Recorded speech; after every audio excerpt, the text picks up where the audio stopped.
আসসালামু আলাইকুম বন্ধুরা। আমরা অনেকেই কিন্তু আপনার প্লে স্টোরে কিন্তু আপনার মেসেঞ্জার লাইটটা কিন্তু আমরা খুঁজে পাই না।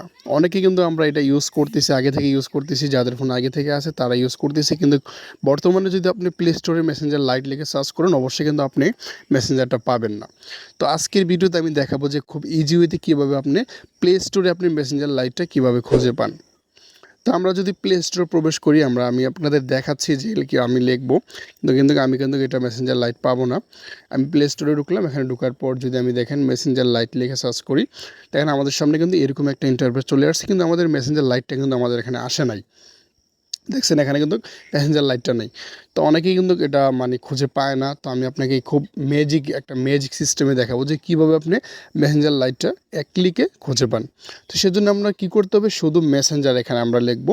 তো আমরা এখানে দেখেন শুধু মেসেঞ্জার এখানে লিখে সার্চ করলাম, করার পর দেখেন আমাদের সামনে শুধু মেসেঞ্জারটা এখানে চলে আসলো। এদিকে আসার পর নিচের দিকে দেখেন এই একটা লেখা আছে মেসেঞ্জারটা নিচে, এই যে সিমিলার অ্যাপস অলরেডি ইনস্টল, এই যে দেখেন এই অপশনটাতে আমরা ক্লিক করব। দেখেন ম্যাজিক, দেখছেন চলে আসছে মেসেঞ্জার লাইট। কারণ এটা কিন্তু আমার ফোনে অলরেডি ইনস্টল করা আছে, এখানে ওপেন দেওয়া আছে, আপনার এখানে ইনস্টল করেন এখানে দেখাবে। তো এখানে কিন্তু আপনার খুব ইজি ওয়েতে কিন্তু আপনি মেসেঞ্জার লাইটটা খুঁজে পাবেন। আমি যেভাবে দেখাইছি খুব ইজি ওয়েতে। তো এই ছিল আজকে ভিডিওটি ভালো লাগে অবশ্যই লাইক দিন। আমার চ্যানেল নতুন দর্শক চ্যানেল সাবস্ক্রাইব করে পাশে থাকবেন। শুধুমাত্র ভিডিওটি দেখার জন্য।